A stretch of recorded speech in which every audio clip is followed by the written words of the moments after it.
Get ready for cuteness overload. These three animals look and sound unexpectedly adorable. Number 1. The fennec fox. This tiny desert dweller has enormous ears and an even bigger personality. Listen to that high-pitched yip. They use these cute barks to communicate across the sandy dunes.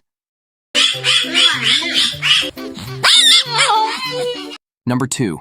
The baby penguin. These fluffy Antarctic chicks make the most adorable peeping sounds. That's how they find their moms in huge, noisy penguin crowds.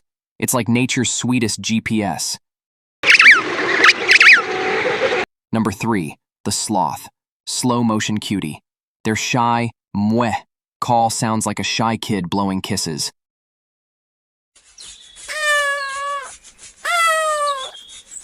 Fun fact, they only poop once a week. So which animal voice melted your heart? The yipping fox, peeping penguin, or kissing sloth? Let us know in the comments. Don't forget to like and subscribe for more adorable animal content.